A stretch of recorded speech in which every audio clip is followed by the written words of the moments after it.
Hello! Hi అండి. అందరూ ఎలా ఉన్నారు? నేనైతే చాలా బాగున్నాను. ఈరోజు ఈ వీడియోలో డ్రాప్ బాక్స్ ఎలిజిబిలిటీ లోపల కొత్త చేంజెస్ అయితే రాబోతున్నాయి. అవేంటి అనేసి ఈ వీడియోలో అయితే మీతో అయితే షేర్ చేస్తాను. సో, ఇంకెవరైనా మొదటిసారి మన వీడియోని చూస్తున్నట్లయితే తప్పకుండా సబ్స్క్రైబ్ చేసుకోండి. వీడియోకి లైక్ చేయండి. ఎవరికైనా యూజ్ అవుతదనుకుంటే షేర్ కూడా చేయండి. సో, ఆల్రెడీ అనుకోవచ్చు మీరు అదేంటి రీసెంట్ టైమ్‌లోనే కదా డ్రాప్ బాక్స్ ఎలిజిబిలిటీ లోపల కొన్ని చేంజెస్ వచ్చాయి అని చెప్పేసి. ఆ వీడియో కూడా మన దాంట్లో ఉంటది. అవును. అప్పుడు కూడా చేంజెస్ వచ్చాయి. ఇప్పుడు ఇంకా కూడా కొన్ని చేంజెస్ అయితే రాబోతున్నాయి. అండ్ ఇప్పుడు చాలా వరకు కూడా స్టార్ట్ అవుతది. ఏమనంటే ఇంకా భారతీయులను చాలా వరకు ఇబ్బంది పెడుతున్నారు. మన మీద కక్ష కట్టారు. అండ్ ఇంకా అసలు అమెరికా లోపల మనల్ని చాలా చిన్నగా చూస్తున్నారు. మన కోసమే డ్రాప్ బాక్స్ ఎలిజిబిలిటీని తీసేస్తున్నారు. ఇంకా ఇలాంటివి చాలా వింటున్నారు. మరి అంత నెగటివిటీలోకైతే ఏమీ ఎళ్ళిపోకండి. కొన్ని కొన్ని చిన్న చిన్న చేంజెస్ అనేవి జరుగుతూనే ఉంటాయి. ఇంకా అప్పుడే ఇంకా మన మీదనే కక్ష కట్టి ఇంకా మన కోసమే ఈ రూల్స్ అన్ని తీసుకొస్తున్నట్లయితే అంతగా ఆలోచించాల్సిన అవసరం అయితే ఏమీ లేదు. అసలు ఒకప్పుడు ఈ డ్రాప్ బాక్స్ ఎలిజిబిలిటీ అనేది లేదు. 2012 మార్చ్ లోపలైతే ఈ డ్రాప్ బాక్స్‌నైతే తీసుకొనొచ్చారు. అంతకు ముందు వరకు అందరూ కూడా ఇంటర్వ్యూకి వెళ్ళాల్సిందే ఉండేది. ఓన్లీ 2012 నుంచైతే ఈ డ్రాప్ బాక్స్ ఫెసిలిటీస్‌నైతే ఒకదాన్నైతే తీసుకొనొచ్చారు. అండ్ ఇది మన ఇండియన్స్‌కి మాత్రమే వర్తిస్తదా అంటే కాదు. ఎవరికైతే ఈ డ్రాప్ బాక్స్ ఎలిజిబిలిటీ ఏ కంట్రీస్‌కి అయితే ఉందో అన్ని కంట్రీస్‌కి ఇది వర్తిస్తది. Not only in India. ఏంటంటే ఈ డ్రాప్ బాక్స్ గురించి మీ అందరికీ తెలిసిందే. మన యొక్క వీసా అదంతా ఎక్స్‌పైరీ అయిపోయి మనం యూఎస్‌లో ఉన్నా కూడా పని చేసుకోవచ్చు. బట్ మనం ఎప్పుడైతే ఇండియాకెళ్తామో మళ్ళీ ఇండియా నుంచి యూఎస్ఏ రావాలి అనుకుంటే మనం కొత్త స్టాంపింగ్ తోటి రావాల్సింది ఉంటది. అది డ్రాప్ బాక్స్ యొక్క మెయిన్.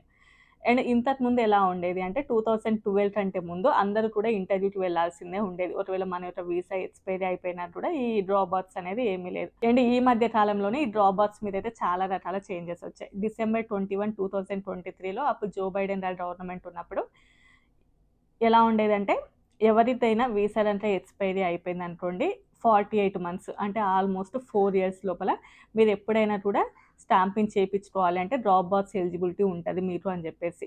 అండ్ ఏ వీసా వాళ్ళు అంటే ఫర్ ఎగ్జాంపుల్ స్టూడెంట్ వీసా నుంచి ఏ ఇతర వీసాల చేంజ్ అయినా కూడా వాళ్ళు కూడా దీనికి ఎలిజిబులే అని జెప్పేసి అంటే డ్రాప్ బాక్స్‌కి ఎలిజిబులే అనేసి ఉండేది. బట్ జో బైడెన్ గారి గవర్నమెంట్ కంటే ముందు అంటే 2023 అంటే కోవిడ్ టైమ్ కంటే అంతకంటే ముందు ఇలాంటిది ఏమీ లేదు. ఇప్పుడు ప్రెజెంట్ ఏ పాలిసీ అయితే ఉందో అదే పాలిసీ ఉండేది. అంటే ఓన్లీ కూడా 1 ఇయరే టైమ్ ఉండేది. సో, ఆ 1 ఇయర్‌లోనే మీరు డ్రాప్ బాక్స్‌కి ఎలిజిబుల్.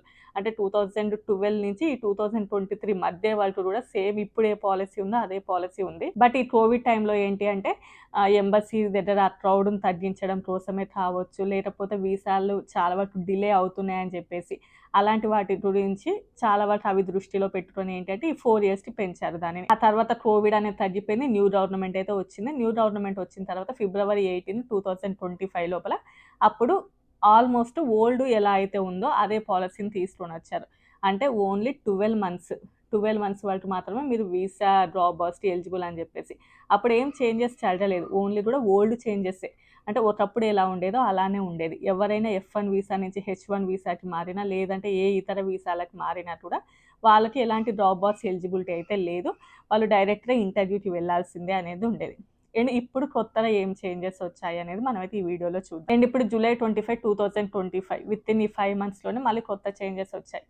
ఏ నాన్ ఇమ్మిగ్రెంట్ వీసా వాళ్ళు కూడా ఇక ముందు నుంచి ఈ డ్రాప్ బాక్స్ ఎలిజిబిలిటీకి అర్హత లేదు అని చెప్పేసి. అంటే నాన్ ఇమ్మిగ్రెంట్ వీసా అంటే ఎఫ్ వీసా రావచ్చు, జే వీసా రాని, L1 visa, H1 visa, H4 visa any type of వీసాలు. మోస్ట్‌లీ మన ఇండియా నుంచి ఎవరమైతే ఈ వీసాల ద్వారా వస్తూ ఉంటామో అంటే ఇంకా కొన్ని వీసాలకి మినహాయింపు ఉందిలెండి కానీ అవి మనకు సూట్ అయ్యేవి కాదు. సో, మనం ఏ వీసాల మీదైతే మెయిన్‌లీ ఇక్కడికి వస్తూ ఉంటామో వాళ్ళకి ఎవరికీ కూడా ఇక ముందు నుంచి ఈ డ్రాప్ బాక్స్ ఎలిజిబిలిటీ లేదు. ప్రతి ఒక్కరు కూడా ఇంటర్వ్యూకి అటెండ్ అవ్వాల్సిందే అని చెప్పేసి.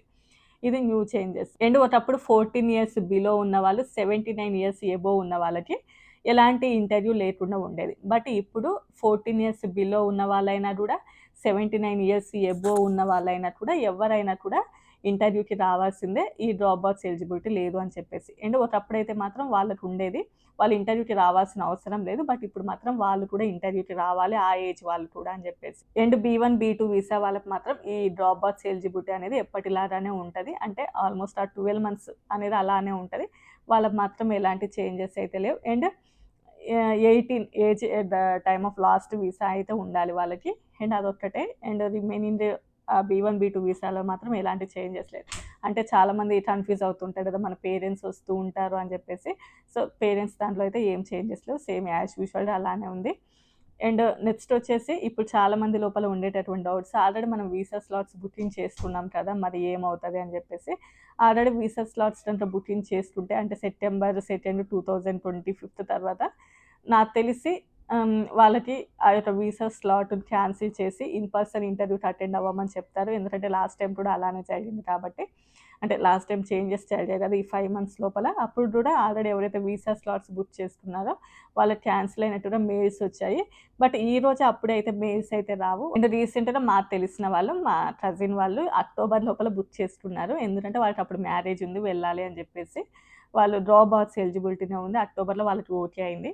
బట్ నేను అడిగాను. అంటే ఇప్పుడు చేంజెస్ జరిగాయి కదా, జస్ట్ ఈరోజు కాల్ చేసి అడిగినప్పుడు వాళ్ళు కస్టమర్ వాళ్ళకి కాల్ చేశారంట. బట్ వాళ్ళు ఇంకా మాకైతే ఇలాంటి అప్డేట్ అయితే ఏమీ రాలేదు అని చెప్పారంట. మేబీ ఈ అప్డేట్‌ని అంటే వాళ్ళు మొత్తం ప్రాసెసింగ్ చేయడానికి కొంచెం టైం పడుతుండొచ్చు. సో, అంటే వీళ్ళకి ఎలాంటి క్యాన్సిలేషన్ మెయిల్స్ కానీ అలాంటివి ఏవి రాలేదంట. సో, కస్టమర్ సపోర్ట్ వాళ్ళకి కాల్ చేసినప్పుడు వాళ్ళు మాత్రం లేదు ఇంకా అప్డేట్ అవ్వలేదు అని చెప్పారంట. మరి ఐ డోంట్ నో. మేబీ ఇంకా 2, 3 డేస్‌లలో మొత్తం ప్రాసెసింగ్ అంతా చేశాక మళ్ళీ మెయిల్స్ వస్తాయో అదంతా కూడా. ఒకవేళ వాళ్ళకి ఏదైనా వచ్చిందంటే నాకు తెలవగానే వెంటనే మీకైతే వీడియో అయితే చేసి పెడతాను దాని గురించి. అండ్ ఇంకా కొంతమంది అనుకోవచ్చు, అసలు మాకు వీసా స్లాట్ అయితే బుక్కే అవ్వలేదు. బట్ మేమైతే మనీ పే చేసేసాము ఆల్రెడీ అని చెప్పేసి. సో, వాళ్ళకి కూడా మనీ అనేది రిటర్న్ వస్తూనే ఉంటాయి. లేకపోతే వాళ్ళకి ఒకవేళ స్లాట్ గనుక బుక్ అయితే ఓకే.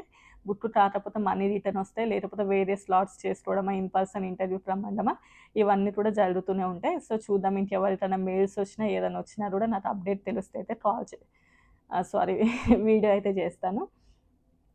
అండ్ నెక్స్ట్ ఇప్పుడు చాలా వరకు అనుకోవచ్చు, అంటే మనము ఏముంది పర్సన్ ఇంటర్వ్యూకి వెళ్తే పెద్ద ప్రాబ్లమ్స్ అని చెప్పేసి. నిజంగా పెద్ద ప్రాబ్లమ్ ఏమీ ఉండదు. మెయిన్ ప్రాబ్లమ్ ఏంటంటే వీసా స్లాట్స్ దొరకడమే మెయిన్ ప్రాబ్లమ్ అంతే. మనం అక్కడికి వెళ్ళిన తర్వాత పెద్ద ఐఏఎస్ క్వశ్చన్స్ ఏం అడగరు కదా, జస్ట్ మన జాబ్ గురించి మీరు ఎక్కడ వర్క్ చేస్తున్నారు అని చెప్పేసి. కామన్ అంటే మన దగ్గర అన్ని డాక్యుమెంట్స్ కరెక్ట్‌గా ఉండి, మన దగ్గర ఎలాంటి మిస్టేక్స్ గనుక లేకుండా మనకు అసలు ఎలాంటి భయం ఉండదు. ఓన్లీ కూడా ఆ వీసా స్లాట్స్ దొరకడం అక్కడ డిలే అవుతుంటది కదా, అది మాత్రం పెద్ద ట్రబుల్ అన్నట్లు. మనకి ఎక్కువ ఇబ్బంది జరిగేది మనకు అక్కడే. రిమైనింగ్ పెద్దగా మనం ఇన్ పర్సన్ ఇంటర్వ్యూకి పోయినా కూడా పెద్ద ప్రాబ్లమ్ అనేది ఏమీ ఉండదు. అంత టెన్షన్ పడే అంత అయితే ఏమీ కూడా ఉండదు. అండ్ నెక్స్ట్ మనం చెప్పుకోవాలంటే వీసా పిటిషన్‌కి ఎంత టైం అయితే పడుతుందో, ఆల్మోస్ట్ మనకి వీసా స్లాట్స్ దొరకడానికి, ప్రాసెస్ అంతా అవ్వడానికి కూడా ఆల్మోస్ట్ అంతే టైం పడుతుంది. చాలా మందికైతే వీసా ఓకే అయిన తర్వాత సడన్ టైమ్ ఇండియాలోనే అయిపోతుంది. అంటే ఈవెన్ 6 ఇయర్స్ అంత టైం ఉంటది గదా, అందులోపల సడన్ టైమ్ ఇండియాలోనే అయిపోతుంది. అంటే ఇలా ఉంటదన్నట్ల. ప్రాసెసింగ్ అంతా అవ్వడానికి చాలా టైం పడతది. బట్ ఇది మళ్ళీ ఇప్పుడు వీళ్ళు ఓకే చేసిన తర్వాత ఇప్పుడు నార్మల్ అప్పుడే చాలా టైం పడుతుంది.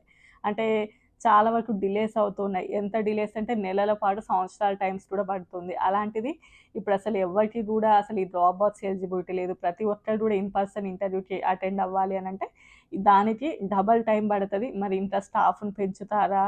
లేకపోతే ఇంకా ఉన్న స్టాఫ్ తోటే నడిపిస్తారా? ఎంత టైం పడితే మనకేంది అని అనుకుంటారా? ఇంకా ఇదంతా ఎంబసీ లోపల ఏమైనా చేంజెస్ చేసుకుంటారా అనేది మనకి ఇంకా ఫర్దర్‌గా తెలుస్తది. కానీ డిలేస్ మాత్రం ఉన్నదాంతో పోలిస్తే ఇంకెక్కువ డిలేస్ అయితే తప్పకుండా జరుగుతాయి. అండ్ ఇంకా ఒకవేళ గనుక మేనేజ్ చేయలేకుండా ఉంటే మళ్ళీ యాజ్ యూజువల్‌గా డ్రాప్ బాక్స్ ఎలిజిబిలిటీ అనేది పెడతారా? ఇదంతా మనకి ఇంకా ఫర్దర్‌గా తెలుస్తది. బట్ ఇప్పటి వరకైతే ఓన్లీ కూడా ఈ చేంజెస్ అయితే చేస్తున్నట్లుగా అప్డేట్స్ అయితే వచ్చాయి. అంటే ఆల్ నాన్ ఇమిగ్రెంట్ వీసా వాళ్ళందరికీ కూడా except B one and B two. And June 30, 2025 నుండి ఎవరైతే స్టూడెంట్ వీసాలు, ఎఫ్ వీసా రానియండి, ఎం వీసా, జే వీసాకి అప్లై చేస్తున్నారో వాళ్ళు వాళ్ళ సోషల్ మీడియా అకౌంట్స్‌ని మాత్రం తప్పకుండా పబ్లిక్‌గా ఉంచాలి అని చెప్పి కూడా ఒక కొత్త అప్డేట్ అయితే వచ్చింది. మేబీ ఇది ఇంతకుముందు ఒక వీడియోలోనే చెప్పాను. సో, ఇది ఒకటి కొత్తగా అయితే చేంజెస్ అయితే వచ్చాయి. ఆల్మోస్ట్ ఇంతే అండి ఈ వీడియో. ఇంకేదైనా కొత్త అప్డేట్స్ తెలిస్తే తప్పకుండా వీడియోస్ అయితే చేస్తాను. నా వీడియోస్ నచ్చితే లైక్ చేయండి, షేర్ చేయండి, అలాగే సబ్స్క్రైబ్ చేసుకోండి. By by.